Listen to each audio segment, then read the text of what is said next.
Welcome to Corrective Consciousness episode 291, the podcast where we explore the inanity of pop culture. I'm your host, vysethebold, and this is... Lotus Prince. And another wonderful show here. We are continuing our coverage of what happened last week in our lives. We went over on Tuesday the Nintendo Direct, which always kind of dominates our time whenever one of those things kind of happens, but they're so dense that we kind of have to talk about each thing. But we did have plenty of other things happen outside of that that we wanted to address. And going off from the top, Capcom has a very mysterious countdown going on that we'll probably be able to talk about next week's podcast, probably next week's reactive. They are doing a Capcom Countdown that will reveal what they are counting down to on Sunday of next week, or this week coming up, I guess. So they kind of did a splash screen of multiple Capcom characters, so a lot of people are kind of guessing whether it's going to be like Street Fighter 6. It's obviously going to be Mega Man Legends 3. No chance in hell. But there are a couple credible guesses. So the countdown itself is using a very Resident Evil kind of font. So people are guessing that it is Resident Evil in nature. Some people are guessing that it's Street Fighter 6. I'm gonna guess that it's probably I'm thinking it's going to be some kind of Capcom mashup of some kind or a collection. I'm thinking it'll be just the DLC from Asura's Wrath where you fight Ryu and Akuma. I mean, I really enjoyed that. So that was awesome. I really like that, and that is an underrated thing that exists that a lot of people don't know about. That fight with Akuma is fucking nuts. Yeah, I mean, Akuma is basically the end-all, be-all boss of that game. No, you know what I really liked, by the way, is during the regular game, when you fight your boss who's got a sword, he does, in the regular cutscene that you can't even really personally interact with, he does a vertical slash at you that you dodge to the side, and he cuts into the moon, and he, strikes the ground so hard that it, raises a cliff out of the ground from the moon, and you're just looking at it ugh. But what's really clever is you end up fighting Ryu and Akuma on the moon, and by this time you probably forgot about that. And one of Ryu's moves is he does a slam from the air that you dodge, but he punches the cliff back into the ground, and you're oh my god. Yeah, so that game was very unusually good and very unusually forgotten.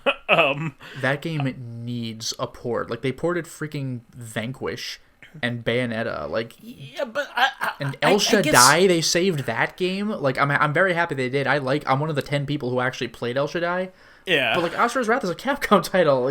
Save that game. Asura's Wrath is very unusual. It's kind of like playing an anime series. It is. It even has eye catches between episodes, implying commercial breaks. It's great. It's not just a game. It's kind of a combination of a game, a visual novel, an anime series, and whatever else. And the funny thing is, the best part is just the QTE scenes, because normally that would be people's least favorite part, but it's when you do a heat action in Yakuza, the action's so crazy that you're I want to do more of these. Yeah, no, that game is... it's just it's the kind of anime that you would want to watch. It's everything is cranked to 11. Level 1 is it's like One Punch Man. The being inside the planet is waking up, and you kind of have to fight Earth. Not exactly, but kind of. That's level 1. Yeah.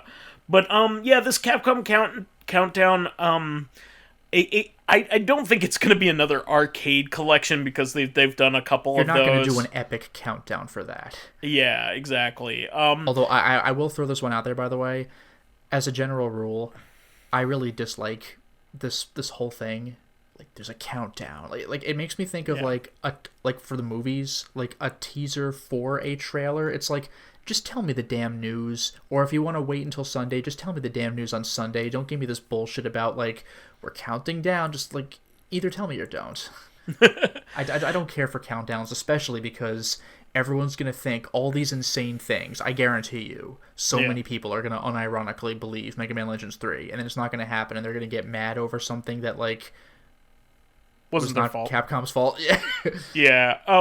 I mean, my left field kind of guess is maybe it's a collection of all of their fighters that aren't Street Fighter. I think that would be really neat. Like if they've done like they haven't done a really nice big collection of like all of their previous fighting games that aren't Street Fighter. Like if they did like all the Darkstalker games, like all of the versus games, like if they like the X-Men versus Street Fighter, you know. I don't predict that. I don't know. I mean, like they did X-Men versus Street Fighter and no, did they ever re-release X-Men versus Street Fighter? I don't know. The PS3, I know they at least did X-Men Children of the Atom with... What was the... Yeah, that itself was pretty crazy. They did X-Men Children of the Atom with Marvel vs. Capcom 1. Oh, MVC 1. Yeah. Oh, the Dreamcast. Okay. Oh, no. Well, yeah, I guess it was Dreamcast. Now, actually, speaking of which, even though I just said probably no to a license thing, my outrageous, stupid guess is going to be the Namco Cross Capcom trilogy. Translate Namco Cross Capcom and put Project X Zone on platforms that I actually want to play the fucking game on. How about Tatsunoko versus Capcom? How about that? Yeah, I can't believe that ever existed. Like that is bizarre. Like, yeah, that's Tatsunoko. Really bizarre. And even crazier is that it got localized here. Remember Gotcha Man? No. Remember Gotcha Man's one of the more recognizable. And it wasn't even called that here. Remember Tekkaman? No. Tekkaman Blade? No. It's like, who are any of these people? Well, what's even better is we even get like characters that Japan didn't get because of racism problems. They had like a genie character that was an obvious caricature. So we got like a unique character. Wasn't it Frank from Dead Rising? Dead Rising in it? Yeah. I don't know if he was in Tatsunoko Versus, but he definitely was I think he was in MVC3. Yeah. He might have also been in Tatsunoko. I'm not 100% on that one. By the way, I was wrong about Marvel versus Street Fighter. I think it was Marvel Superheroes was the War of the Gems. War of the Gems, yeah. That was a cool fighter. Oh, by the way, you know why we're not getting Namco Cross Capcom? Why is that? Because it has to acknowledge this is one of those decisions I thought was stupid even at the time. But like it's not like Smash, which brings in the first iteration of each character. Remember this classic? But in Namco Cross Capcom, for series that were relevant, they brought in the current iterations, like if it's a series. So like for Darkstalkers, you have Felicia and Cienko, because like you always have them. But for Resident Evil, like, who am I playing as? And you played as fucking Fong, and what's the guy's name? I forgot the guy's name, but like from Dead Aim. And like I'm like, I don't even know who these people are. Dead Aim. Remember that time Gun Survivor 4? Here's your Resident Evil characters. Yeah, very unusual. There's some weird characters in Marvel vs. Capcom Infinite as well. Like Hagar's finally in that game as a that's pretty cool. Yeah, I mean that was a bad game, but like it had some cool choices. Yeah, I like the idea of Sigma Ultron or Ultron Sigma. Like that's brilliant. Yeah, no, that is pretty cool. But I think that there's a lot of different things, but I don't think it's gonna be a Resident Evil thing, because I don't think they would like do a splash thing of all the Capcom characters. Yeah, and again, an epic countdown. Like they didn't do it for any of if they're gonna do an epic countdown for Resident Evil, it would have been for Resident Evil 2 remake. Yeah, and or 8. which was, you know, a Even mainline 8, like, game. finally, at long last. Resident Evil 8? Like, I don't know. Yeah, I don't know what this would be. That was a ground, like not groundbreaking, but that was a highly anticipated game. But, like, I don't know if that would have been, like, the big Capcom Countdown. Like, I would have expected Resident Evil 2 remake, maybe Resident Evil 4 remake if they're doing that. I'm thinking that it has to be a collection or some kind of mashup game. That could make sense. Yeah, that's the only thing that I think makes sense. But it's going to be just Captain Commando SNES. I mean, why would they do that? Okay, I guess. I mean, Captain Commando is already on that's Capcom Stadium game. Whatever. But yeah. How about every Final Fight 1, 2, and 3? I think they're already on the Super NES. Yeah, but everyone, like, Streetwise and Revenge. Okay, Revenge. Sure. Gotta have Revenge. The game's expensive. Bring it over to modern consoles, please. I would believe that the OG Xbox game would come over. The Streetwise game would come over before that game would. Yeah, the hardcore Streetwise, like, gritty Final Fight. Yeah, where, like, Cody's on drugs or something, or yeah, it's something, and everything's like gray or brown because that was the aesthetic of the time. Yeah, it's like Gears of War. Like, they brought that back. Everything's brown. A really terrible port of Final Fight 1 on there. Or Final Fight Guy, which, like, would be cool to have if you have it physically, but it would not be cool to have if you had it digitally, because it's like, look, it's just a nerfed Final Fight. I had that game physically, and I got rid of it because it is just another different like, cut down version of Final Fight that, like, we you know, just like the Sega CD version or the arcade version is way better than either of those for the SNES. But anyway, okay, so the Intellivision. Oh my God, have you been reading about this? Like, the recent news? No, I have not. Okay, so a lot of people. There's been this Intellivision system that Tommy Tallarico, you know, who used to do the music for, like, you know, Earthworm Jim and a few other things. Yeah, well, he's also known for, like, because of his reputation as a video game musician. Also, he's done, like, the video games live stuff. I don't know if he's still doing those, but, like, that was cool. You go to a concert where they have, like, an orchestra with video game music, like, that kicks ass. It's like Final Fantasy Distant Worlds, except it's, like, various video games. I mean, and those things were cool. I actually went to one at the Kimmel Center in Philadelphia, so I really enjoyed that. But did they rock out to Color a Dinosaur? He's also the first cousin of Steven Tyler. I don't know if you knew that, the lead singer of Aerosmith. But I think you might have mentioned that at one point, but that's bizarre. He also, like, as a result, produced the Guitar Hero Aerosmith game. Yeah. And, like, apparently Aerosmith made more money off of that than any single thing that they've ever done. Yeah, well, you had mentioned that, but it makes sense because gamers from all over got to, like, instead of buying, like, a fucking audio cassette of Aerosmith, got to, like, everybody, like, on planet Earth got to buy this new video game of a series they already liked. Oh, this time Aerosmith. Oh, my dad always talks about Aerosmith. Let's get a load of this. Oh, this is fun. But yeah, Tommy Tallarico, I should be commended for his career in general, because he is a very talented composer, video game composer. I mean, if you look up his soundtracks that he's done for like tons and tons of games, there are some major winners in there. Yeah, for sure. And I mean, you bring up Color a Dinosaur, but that's like his first thing. It's just kind of funny. But, like, he's made plenty of other really great soundtracks. Yeah, the reason I bring that up is just from Screw Attack's website from way back in the day, where they, like, the joke was they brought up Color a Dinosaur, but you've never heard of this game, and they were just making fun of it. Oh, this is so stupid, da da da da da. And then, like, the punchline was that Tommy Tallarico cameoed in that review, and he just rants at them. Do you know how hard it was to compose for that at all? It was this weird hardware we've never seen before in our lives. I had to bust my ass. We still got it done. And they're like, "Aw," and that's just how the video ends, and it's very funny. Yeah, I mean the guy did the soundtrack for the Terminator game. Well, the That's Sega a really CD good version. soundtrack too. It's really good. I don't think I've ever. I don't even know if I've seen that game played, but I have looked up the soundtrack and it's very good.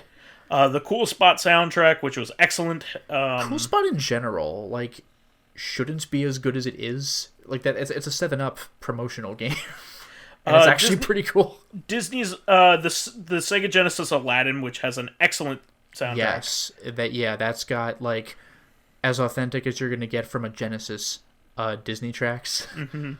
Oh, and it had a lot of original music in it as well. Oh, certainly. Like the desert Jungle level. Book, Demolition Man, Earthworm Jim. Jeez, Earthworm Jim 2. Earthworm Jim, like those soundtracks are bangers. Oh my god. Spot Goes to Hollywood. Skeleton Warriors. MDK. I forgot about the MDK. Everyone forgets about MDK. Oddworld, Abe's Odyssey. Wow, I didn't realize that. Let me see. He's just made tons of them. Tons. Oh, yeah, Apocalypse with Bruce Willis. I've actually played that.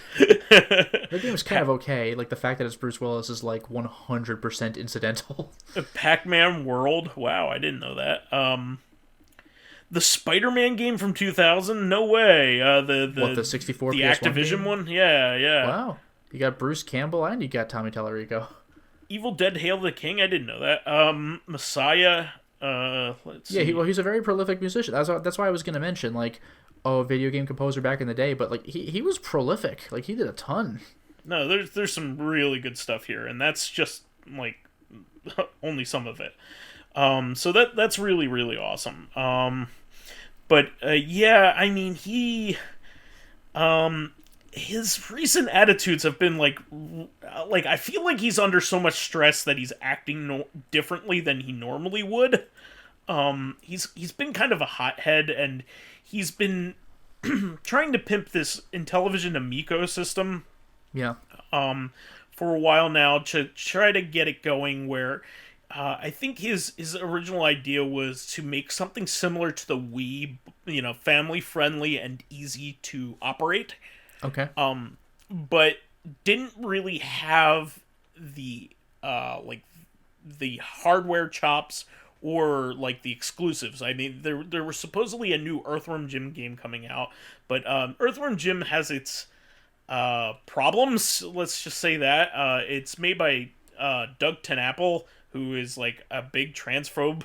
But honestly though, even outside of that, like, as cool as the Earthworm Jim games are, like, in concept, they're just a pain in the ass to play anyway. Like, yeah. it makes me think of, like, there are certain video game series where everybody, like, is clamoring for another one. Like the Bubsy. Wouldn't it be kind of funny if they made another Bubsy game, and then it came out, and they were like, oh yeah, Bubsy was never, like, I mean, Bubsy 3D is a meme, but, like, even the more playable games, like, they were never great, and then the new one comes out, and it's not great, and it's like, what did you expect? Like, the Earthworm Jims, in theory, are great, but playing them, like... I've said this before.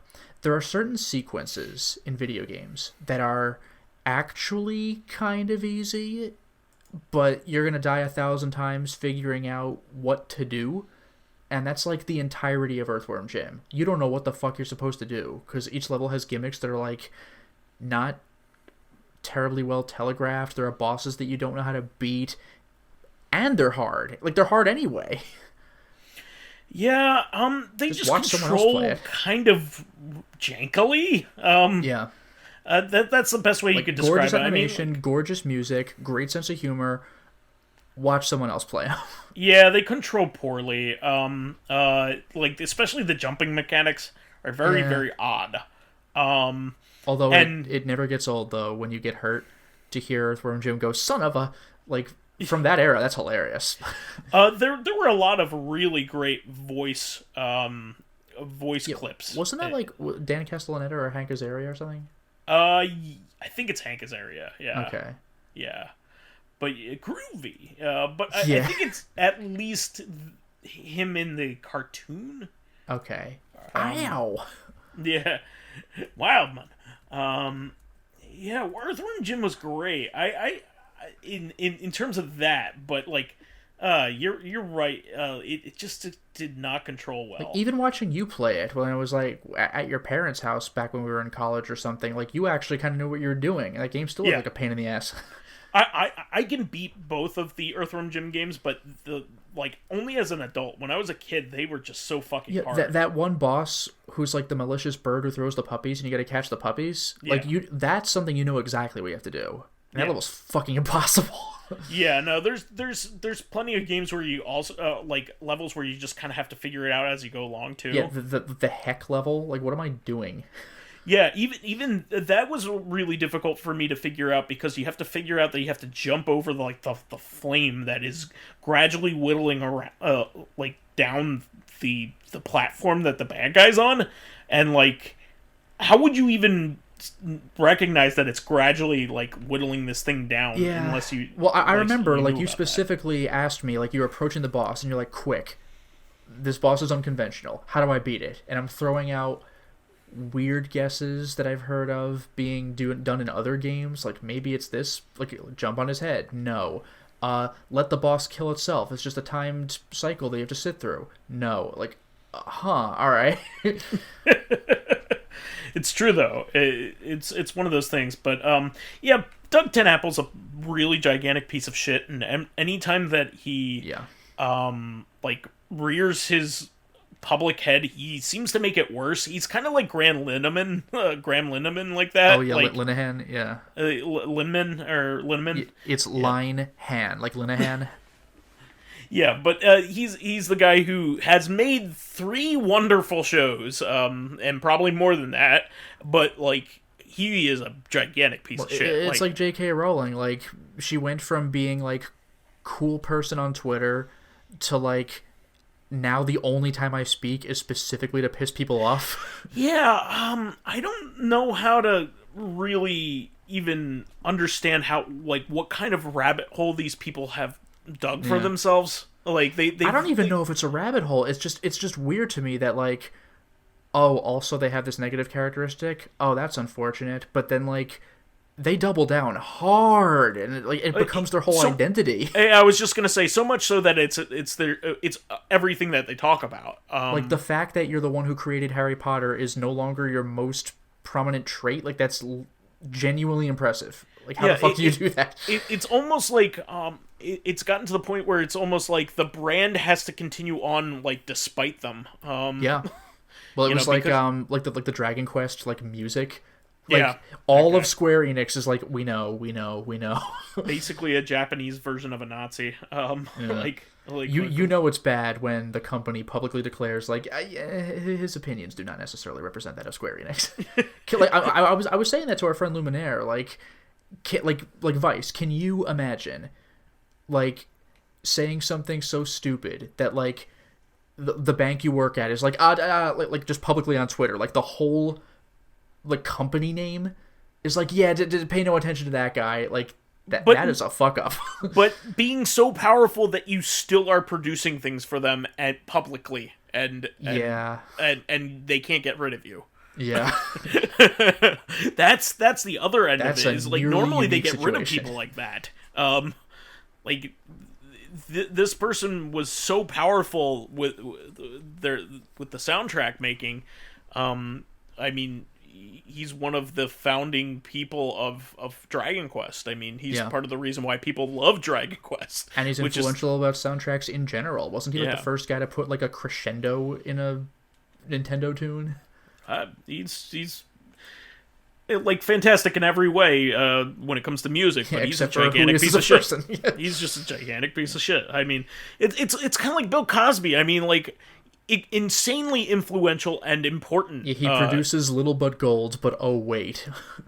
I mean, it's hard not to talk about the impact of Bill Cosby in terms of being, a black man who really trailblazed for other people of color, but he's also a gigantic piece of shit. Yeah. He made fantastic, groundbreaking shows that we can't, in good conscience, watch anymore. Yeah. It's really a shame because, like, The Cosby Show is one of the most influential, important things that's ever been produced.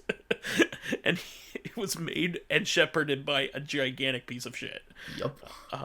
I don't, you know, people are complicated, man. Like the founding fathers of the United States, too. I mean, come on. That wasn't too complicated for me. Those people were fucking atrocious. Yeah, come on. They're like people can be good and bad in a lot of different ways. Well, that's the thing that a lot of people need to be reminded of is like people are complicated. You can be a bad person who does good things, and vice versa. Yeah. But anyway, moving on. Intellivision. The Intellivision thing. A reporter came out and said, apparently some financial data got leaked. This Intellivision project has been fraught with tons and tons and tons of delays, and like to the point where it's many years past when it was supposed to be coming out, and a lot of people have just been said, it's just vaporware, it's never going to show up, that kind of thing. And apparently some real financial data leaked, and somebody reported on it, and Tommy Tallarico, and it's embarrassing, of course. And yeah, I was just gonna say, it doesn't look good if you're publicly pissed off, but I'd be pissed off.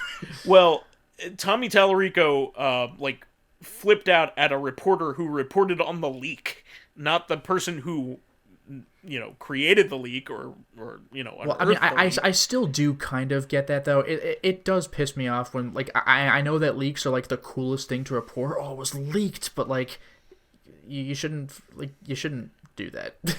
He's also telling people the truth, though. I mean, I mean, granted, he is scaring away other investors and things like that, but yeah, I guess it depends on what's being leaked, but this is something where you're just exacerbating the problem by telling the whole planet about it. Yeah, I mean, basically the financials look like it was close to bankruptcy. Oof. And God, were they right? They've come out basically with a Kickstarter campaign to be yeah, we need more money to even fucking continue. Oh, that's awkward. So, do yourselves a favor. Do not take part in this Kickstarter at all. It was always kind of a half-baked idea. I know a solid idea when I look at it, or something that I wish would happen.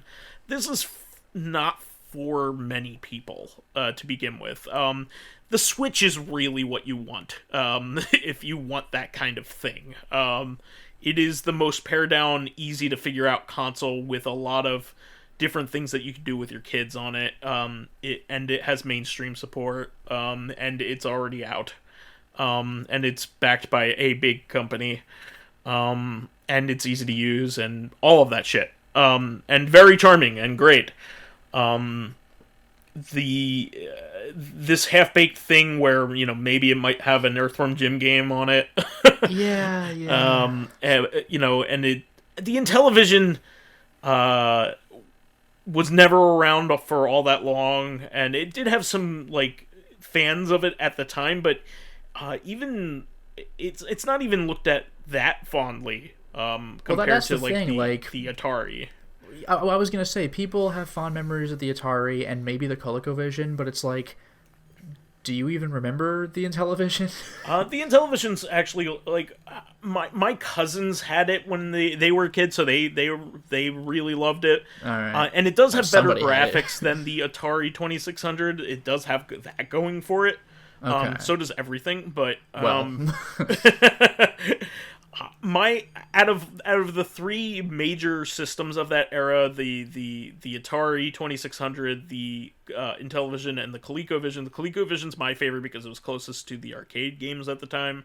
It was also the last to come out of all of them, but I mean, it was also a poorly designed console. I have to say that it had Very terrible controllers. Probably the worst controllers of any. Was that the one that was like the system. remote control controller, like the phone controller with the numbers? ColecoVision had those as well, but not only that, but like it had like these little discs instead of a D-pad that were fucking atrocious.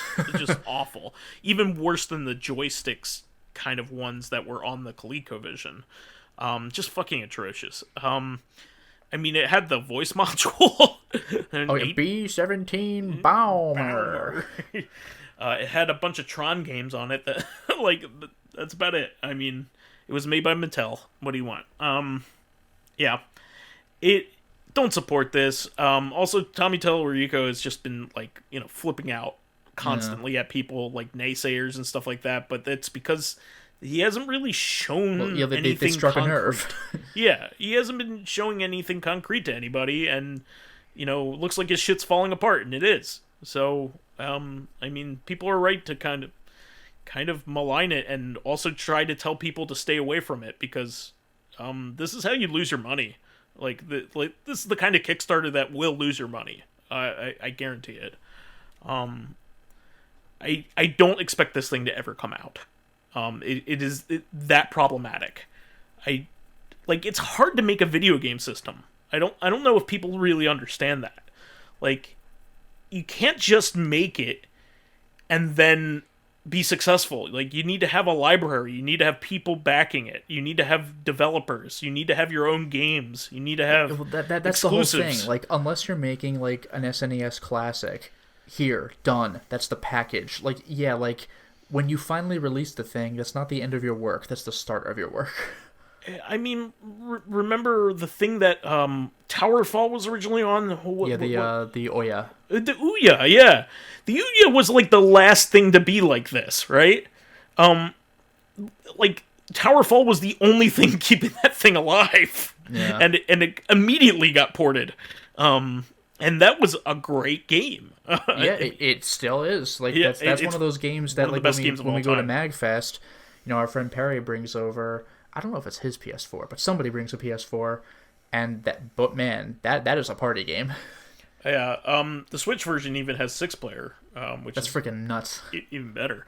But yeah, don't just stay away. But it is kind of fun to read about the drama that's going on in this because it's unusual. He like usually when people are this fraught, they aren't that vocal. Like, they kind of try to mitigate things and keep some distance. Well, like I said, they struck a nerve. Or if you want to go 500 years ago, about 500 years, you could say the lady doth protest too much. Yeah, but, this is kind of like, almost like Paprium's problem.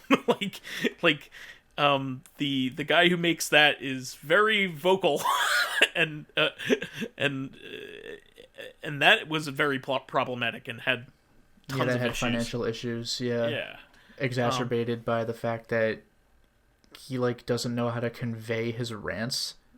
So he just kind of English is not his first language. I mean, that's part of it. No, but he's also being intentionally vague. Like he talks about locustery, which that's not a word, but I know what that means. But then you're like, spread the word, #locustery. I'm like, well, who the fuck are the people that you're mad at? Nobody knows. I'm mad at somebody. I don't know. His rants remind me of the kinds of rants that Alexander Jodorowsky went on. Just very weird things. What are you even talking about? Weird idioms that don't exist. Well, my favorite was even when Paprium was released, he's still, just dropping snark at, it wasn't the naysayers, but, it's there's definitely people that, this is a, good old classic Sega game, not like what Sega's doing now, even though Sega's still been re-releasing their old stuff, and it's just it's just weird. Been actually pretty good lately, and this is from somebody who used to be very disappointed in them. So, yeah. But anyway, moving on.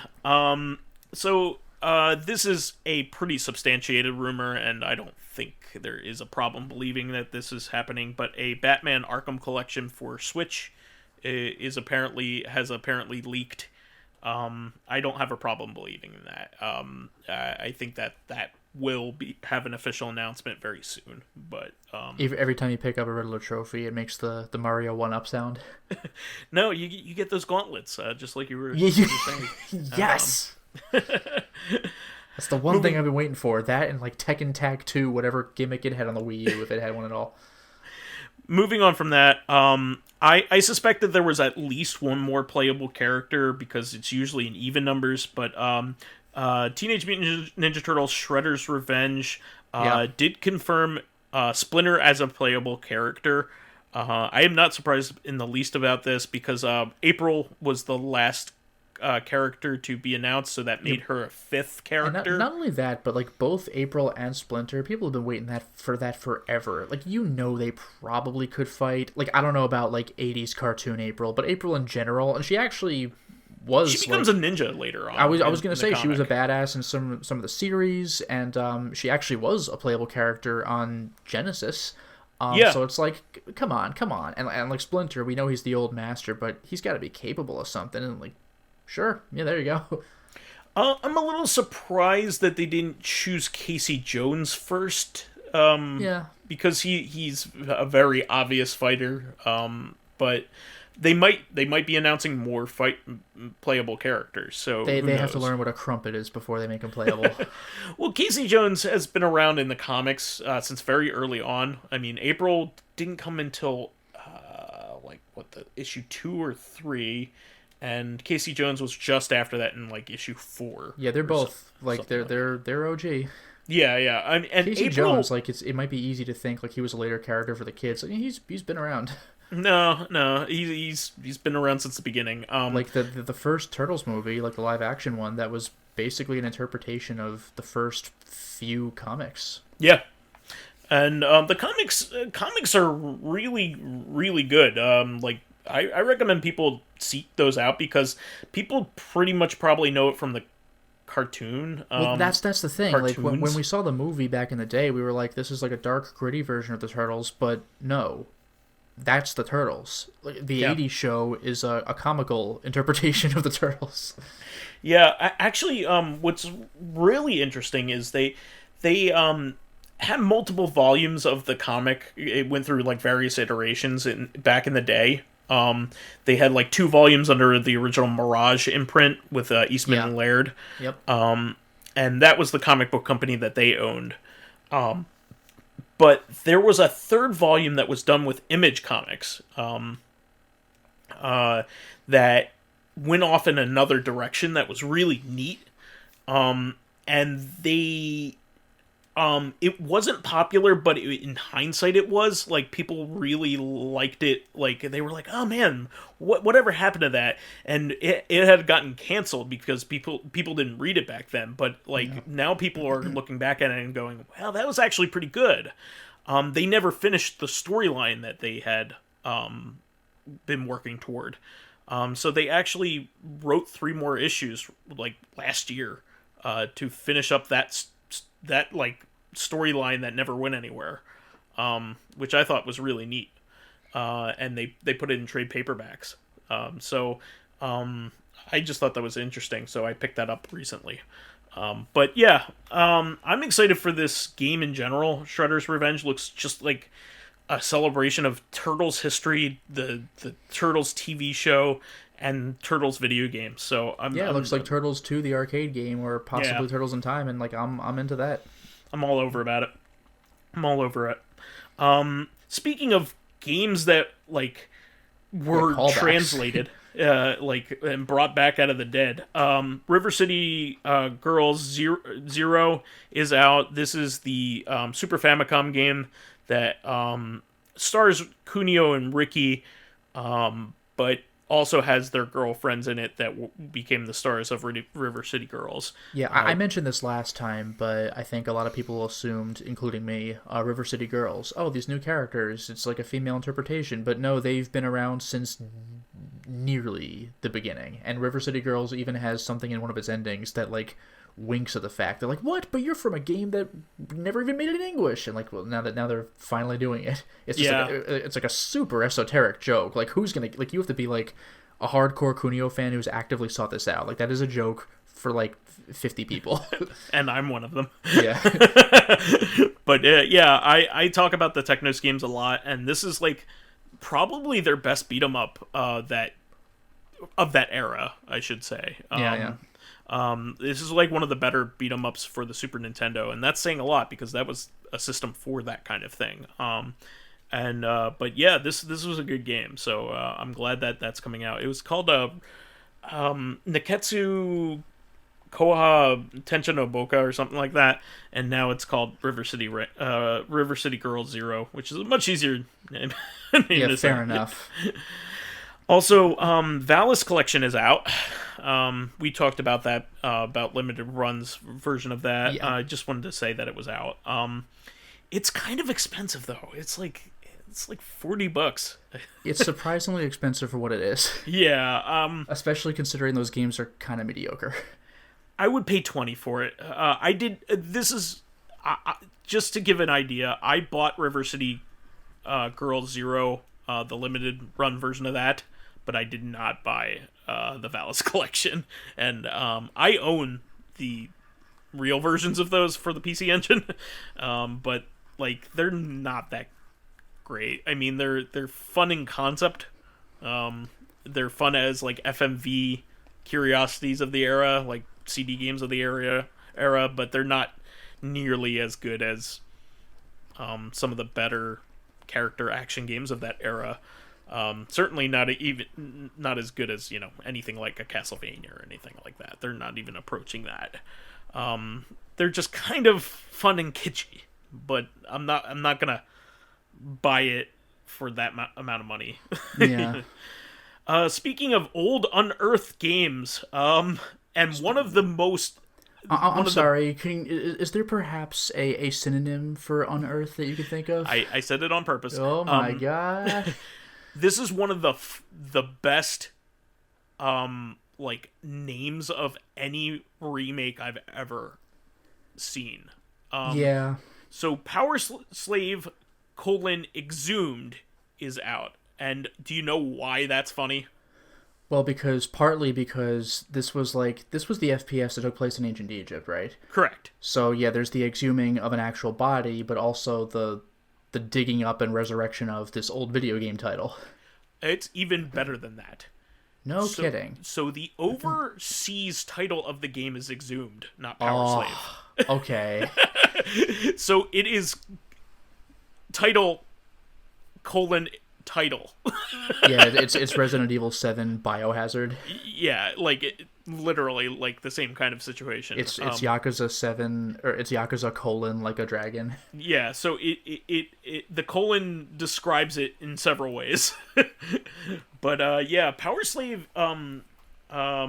kind of got the same treatment as Doom 64 did, in that fan was remaking it for PC platform just for fun, and all of a sudden Night Dive Studios said, "Hey, we can get that we can get that license. Stop putting that out. We will pay you for your work." Yeah. And they did. So they took it offline, the fan made one, and now they are just putting it out on GOG and Steam. This is a very underrated first-person shooter from this era, and this is, I believe, the Saturn version of this one, so the better version. This game also had like 2 or 3 different versions that were completely different games, by the way. They had like completely different layouts, but the Saturn one had a Metroidvania style, like you can go back to like Hexen. Yeah, almost like Hexen, but like it also had like a map, but you could go back to the level after you beat it to explore more once you've had more techniques open up, like your double jumps and stuff like that. Do enemies stay dead? Maybe not the spawning ones, but the major ones do. Okay, because I was gonna say, like, this is a really weird comparison to make, but it's kind of like Blakestone. I think you actually could return to old levels, and everything that you killed is dead. Yeah, I'm not entirely sure, but it was one of the more creative first-person shooters for the time because most first-person shooters didn't allow you to backtrack or have any exploratory elements like that. Yeah, except for and Hexen. Hexen were like the only ones I could think of. Yeah, Hexen's probably the only one. That what made you want to go back and explore. Yeah, Blakestone. Yeah, there was really no reason to go back in Blakestone. You could if you really wanted to, but like you didn't pick up a health power up, and there's one back in level 2. Like if you actually remember that. Yeah, so this is a really good hidden gem from that era, and absolutely deserving of your time if you like that kind of first person shooter of that era. It's one of the better ones, and a cult classic for sure. It's really good. It's certainly like better than some of the bad ones of that era. This is up there with like some of the more creative stuff. So Moon, the anti-RPG game from the makers of Tulip and Rule of Rose. I've played one and own the other. Onion Games recently did an update of the game that allowed you to turn off the filter, the mandatory filter. So if you want crisper graphics, and of course I would. Yeah, it's pretty cool. I like options. They just did that, and that's also a fan asked for thing. So they like listened to fans and went back and updated it. They also made Blackbird and a few other pretty cool titles. So. I'm just glad for that. Speaking of games that like never got translated and brought over to English, that's absolutely one of them that we got from the PlayStation 1 era finally during this time. This is really cool. Speaking of weird first-person shooters, Post Void, one of my favorite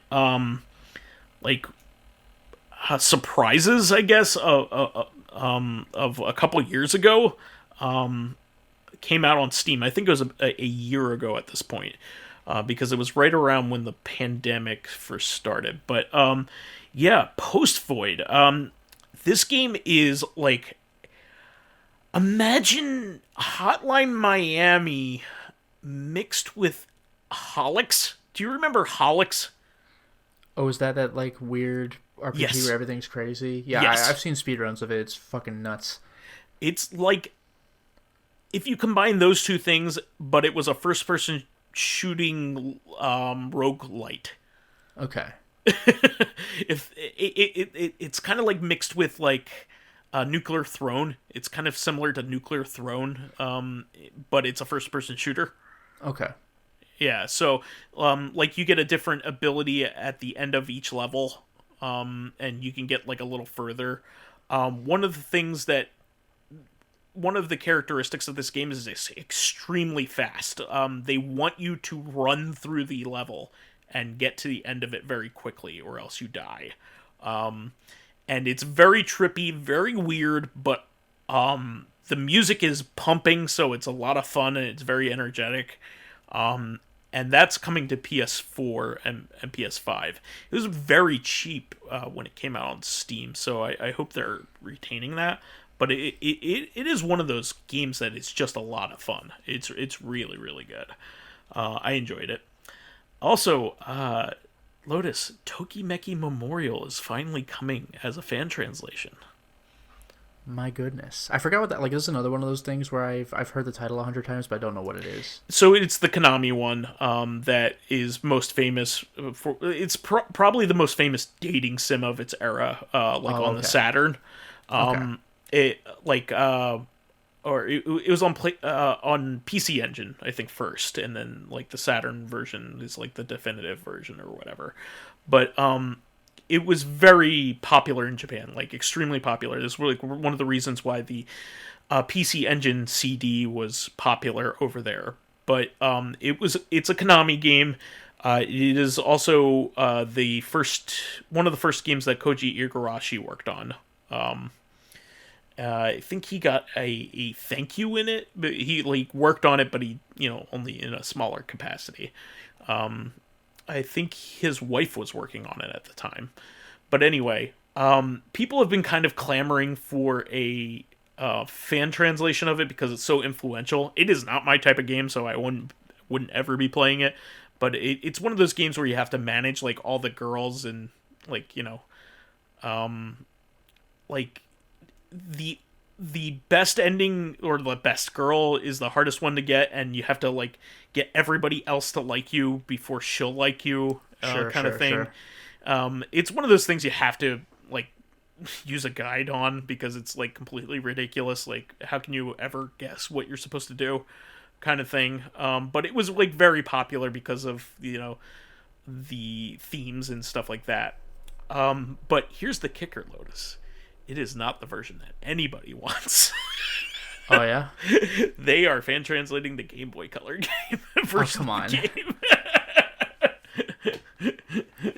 So, apparently, like, the guy who's doing it is just like, I know, I'm kind of pissing people off by even doing this, but it's just kind of a passion of mine to do it for the Game Boy Color version. That is kind of funny. And it's probably, admittedly, a lot easier to do the Game Boy Color version just because you don't have to decrypt it like, a CD game. So, and hack, like, some of the graphics and stuff like that, so you can read them. So, but, yeah, very influential game. And, the OG Xbox has an alpha version of a fan BIOS on it. Lotus, did you hear about this week? I don't even know what that means. So somebody made a new BIOS that you can upload to your soft modded OG Xbox. Oh, that's what you mean by fan? Okay. Yeah. It apparently allows you to use a modern hard drive on the system up to 4 terabytes. So, yeah. But this has been sorely needed. If anybody, this was one of the first, I think it was the first system to have a hard drive, was the OG Xbox. I can't think of anything before that had a hard drive. Everything else was battery backup or primitive flash backed up. I can't think of anything. Maybe magnetic saving in some instances, the Famicom disk system, I guess. But, this is really cool. It's in alpha, keep in mind, so, I wouldn't try it unless you're really a tinkerer.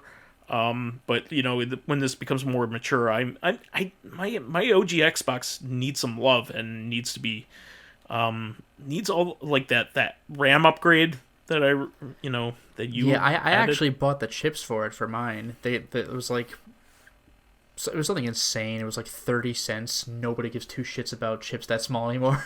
Yeah. I definitely want to do an upgrade on mine so I can, play the Chihiro games of that era, the Virtual Cop 3 and all that crap. Definitely want to do that. Oh, and Futurama's back. I was very happy to see this, and then I found out the bad news. Well, John, is it actually? Well, go ahead and say that thing before I respond to it. John DiMaggio is not returning as Bender. Well, that's what I was going to get to. Is he not, or are they in talks? So, what it seems to me is several of my friends believe it to be almost a willful stunt.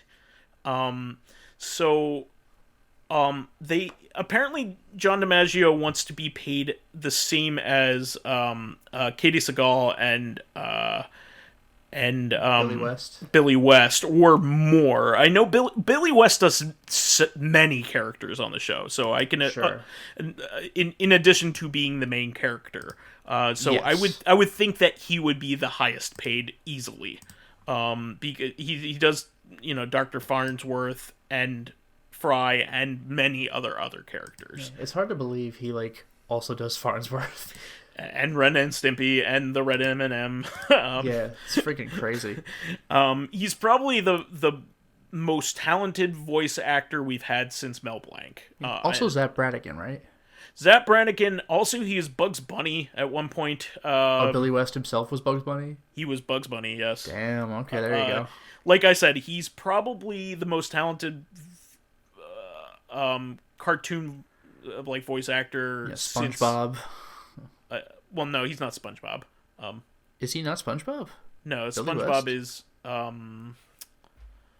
what's his name? I forget his name, but I'm gonna look this up right now. But all right. Yeah, no, SpongeBob is I forget his name. Oh, you got me. Yeah, Thomas James Kenny. So Yeah, what the hell Tom was I Tom thinking Kenny. of? Yeah, Tom Kenny. But no, for like Billy West has been around. And he played one of the seagulls in the SpongeBob movie. Well, close enough. He's been around, and he's probably most well known for being Fry these days. Yeah. But a lot of my friends believe this to be kind of a stunt to garner attention for the reboot. I would believe that, but also I don't like it as a stunt because like that show without its main cast is nothing. Like it needs it. Like Bender is one of the most integral characters to the show, and without John DiMaggio, it's kind of like trying to do Archer without Yeah, John Benjamin. John Benjamin. I mean, granted that's a main character, but still, Bender's like the second character. The second most prominent character. So I don't think it works without him. The two characters of Bender and Fry are the odd couple, but they're not. They're a duo. And they have been since the beginning of that show.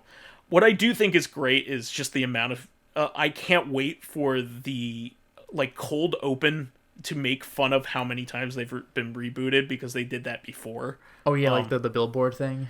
Well, no. Well, they have like a cold open before the credits. Oh yeah, when they mention we're back, like that thing. Yeah, exactly. So they'll probably make fun of the amount of times they've gotten canceled. Yeah, Family Guy did that too, when they're like, well, yeah, Fox canceled us, just like they canceled these shows. They list this giant fuck-off list of shows that people liked, and it's like, oh. And Greg the Bunny, and, Doc Angel. Remember that? That was a show. Yeah, but, Futurama got canceled once, and then it was a series of movies, and then those stopped, and then it got rebooted on Comedy Central, and then it ended again. I have to say that, and now it's going to be back on Hulu. I have to say that this show is infinitely, they could keep on doing it because you could do all kinds of crazy stuff with whatever fuck-off themed planet that you want, so that's a lot of fun. And the premise is great. I mean, the delivery people, so you could do whatever you want with that. But I guess what I really like is it's just one of the smartest shows around. So if they have the same writing team, I'm gonna be really happy.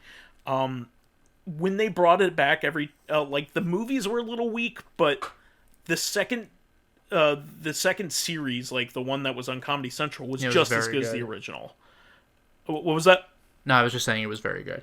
It was just as good as the original, and every time the show has ended, they've given it a really good fitting ending. It had two genuinely good endings. It had two genuinely good and heartfelt endings, and I'm bringing it back after that, after a second really good ending, is really incredible. What are they gonna do? It's endings are difficult. How many really great shows can you remember that had just the perfect ending? Yeah, endings that you actually liked that wrap things up. Yeah, there aren't many. Endings even TV shows and movies and big series, they don't typically have endings that were easily gotten there. And sometimes they have to be thought of in post as maybe better than you thought they were.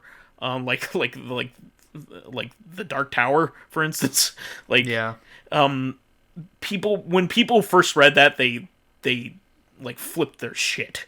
And then upon reflection, it was a great ending. But yeah, but very few have actually made it like really, really good, poignant, awesome endings, and Futurama's done it twice. So I'm really have high hopes for this. I mean, the Hulu revivals have been really good. I mean, like, the Animaniacs is better than it even originally was. I mean, it is intended for adults this time around, so I mean, maybe that's part of it. But I really am enjoying it. So moving on from that, we only have a couple more things. I just wanted to mention this really quick, that a friend of the show, Kurt Collada from Hardcore Gaming 101, mentioned that on Amazon was having a sale on Blu-rays for the Zillion series, anime series. Have you ever heard of Zillion? Nope. So Zillion was one of the more popular Sega Master System video games. It's very similar to, I guess it's the closest thing that it has to a Metroidvania, other than Dragon's Curse, Wonder Boy. But it was a game that was kind of modeled after Impossible Mission. But it used this license called Zillion, which was a Japanese laser tag system that you could buy, but they had like an anime for it. Apparently they brought it back like on Blu-ray, and they did like a Sega Master System motif on the CDs, on the Blu-rays themselves. That's clever. So it's just like, we know who's buying this. Fans of the Sega Master System. And just a couple little things. They're also in talks of bringing Bladerunner into a TV show called Bladerunner 2099. That's apparently... it's going to cross over with Spider-Man 2099. Apparently going to be produced and possibly directed by Ridley Scott. That's either a good or a bad thing, depending on how you view Ridley Scott. More. What other discarded footage do you have from Legend that you can put in there? Ridley Scott is so divisive. He makes either fantastic stuff or shit, and I don't understand what is wrong with him. He puts the wrong clip in. It's just Tim Curry as the devil, and you're like, how the fuck does that line up with Blade Runner? I just don't get it. I think like the Red Letter Media guys really hit the nail on the head. They don't believe that he actually realizes why his movies are good. Yeah.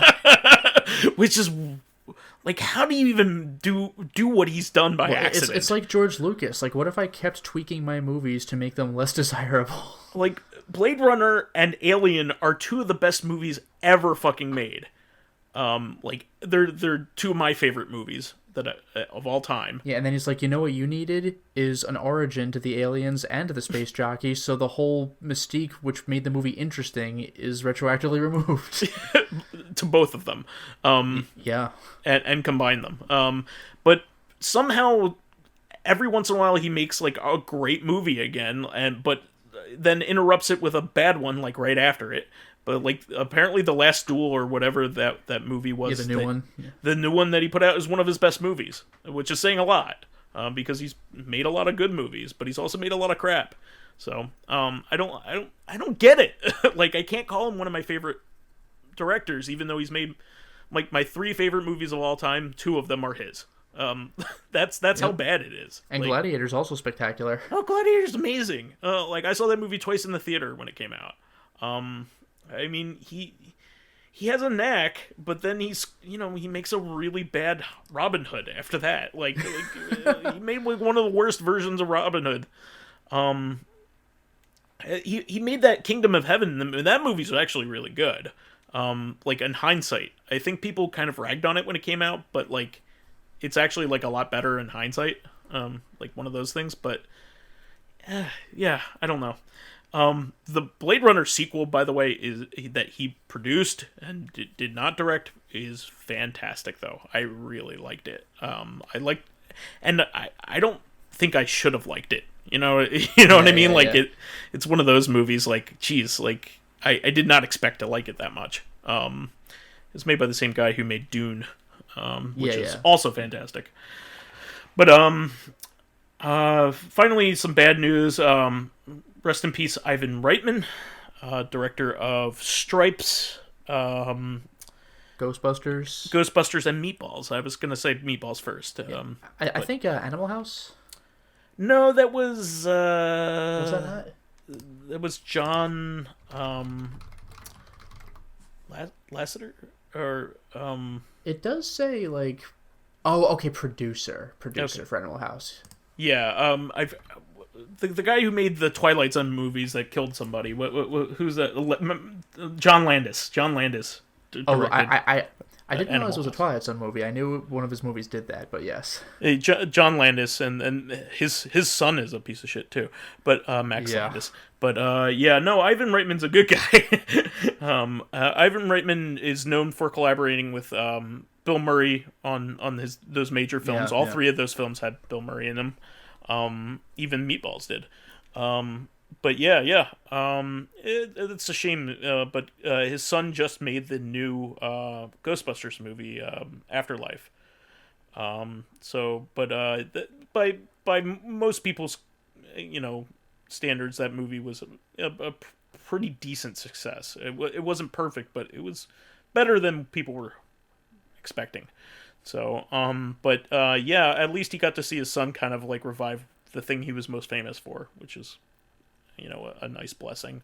But yeah, it's a shame to see somebody, who made like one of the best, comedy films ever made, pass away. That's a shame. But anything else that you wanted to talk about, Lotus? For like a second. Oh, yes. Mm-hmm. Did you see the Multiverse of Madness trailer? I didn't see the new one, no. I saw the one that was at the end of Spider-Man. Alright, so maybe I'll hold off then, because people are talking about, oh, that person's voice, I think I know who it is, stuff like that, so I'll let you watch it first then. I think I've been spoiled on it anyway, so we can talk about it if you want to talk about it. Patrick Stewart and Bruce Campbell. Oh, and Bruce Campbell? I think Bruce Campbell... I think someone said they heard him in there, so yeah, like... Wow. So like, I already saw a meme that was pretty funny. I heard Patrick Stewart, but I didn't hear Bruce Campbell. Bruce Campbell, I believe. Yeah, because Sam Raimi. Yeah. But like, I saw... Have you ever seen that meme where someone has a gun to somebody in what looks like a church, but then someone behind them has a gun to them, but then there's like a sniper on the balcony for the third person? Like, have you seen that meme? I don't think I have, but... Okay, because like, the person being held up at gunpoint is like Robert Downey Jr. in the first MCU movie, and then the person holding him up at gunpoint is like Tobey Maguire in Spider-Man 1. Actually, that's the first MCU movie.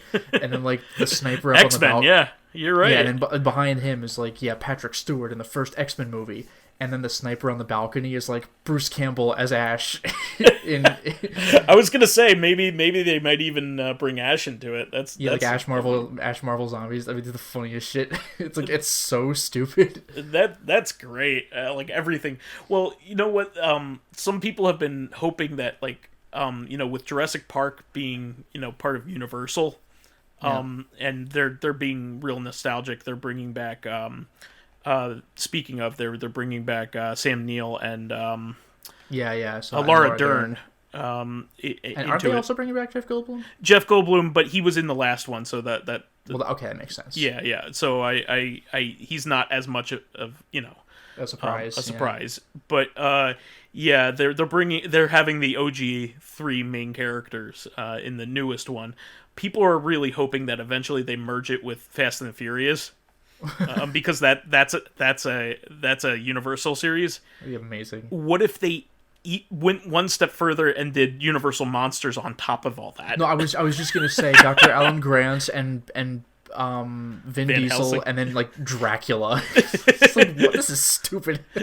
Monster Squad. But it's like it's like old like Bela Lugosi style Dracula. It's just like slow moving, like reach his hand out to you, Dracula. Like, what the fuck are you doing? I don't drink dinosaur blood. I mean, good dinosaur wine. It'd be so stupid. But yeah. Oh, but people did say that they saw dinosaurs like briefly in the trailer, and they were like, "Does this imply Savage Land or whatever?" But you know what I'm waiting for, which they're not gonna do. But you know what I'm waiting for? What's that? You saw Deadpool 2, right? Oh yeah. Remember when they were making X-Force and like everything about it was stupid? Yeah. Do you remember that one guy wearing that like douchebag like American Gladiators helmet that was like popular in the 90s for Image comic superheroes? That guy mentioned like, I'm Shatterstar, I'm here from the Mojoverse, and I'm gonna join your team. I was like, are you Mojoverse? Like, I want that so bad.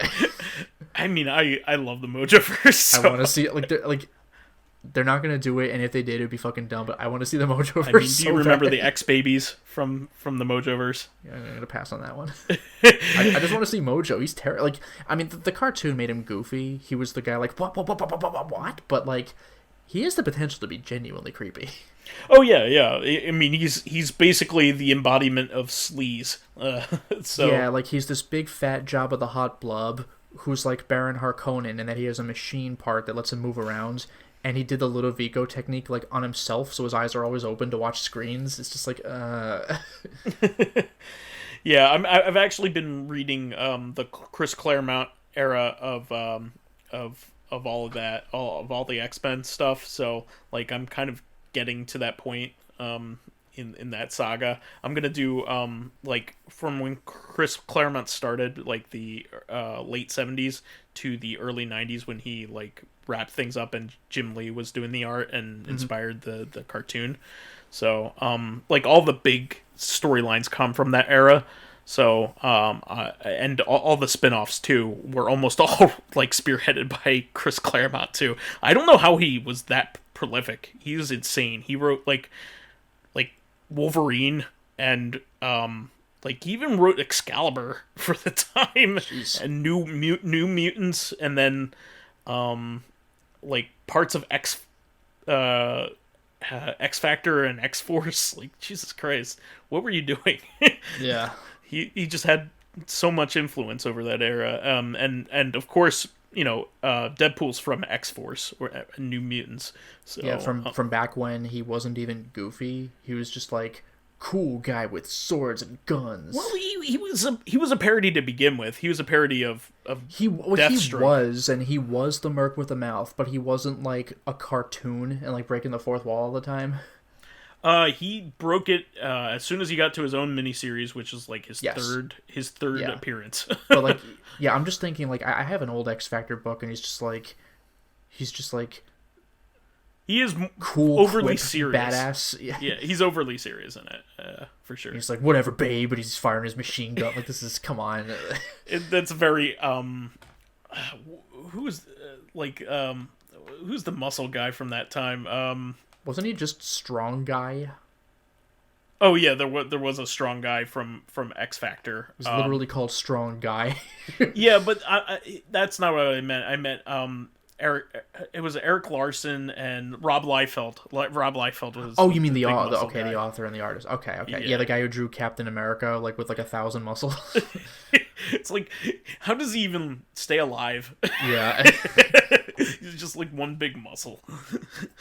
All right, we gotta wrap things up though. This was a lot of fun. These last two episodes, I have to say, it was great. We just had so much to talk about. That is the show for this week. We want to thank all of our fans who contributed questions. We'll get to them next time. Please keep us supplied with awesome topics of your own by submitting questions on the YouTube and SoundCloud pages. While there, please give us thumbs ups, likes, and 5-star ratings on iTunes. Helps promote and spread awareness of the show, and any bit of encouragement helps keep the show going. You can also catch us on Tuesdays on our sister podcast, Reactive Consciousness, the in-depth look at this week in our lives. Finally, you can friend me as vysethebold on pretty much anything. And you could follow me on my YouTube channel, Lotus Prince. You can hit me up on Twitter at Lotus Prince. And finally, if you are interested in seeing my videos early, getting in on exclusive live streams, selecting upcoming games for me to Let's Play, or getting in discussions with me and other patrons on Discord, then perhaps consider swinging by my Patreon account, which can be found at patreon.com/LotusPrince. Wonderful. Well, we will catch everybody on Tuesday then. We'll catch you. Until next time, everyone. Bye-bye.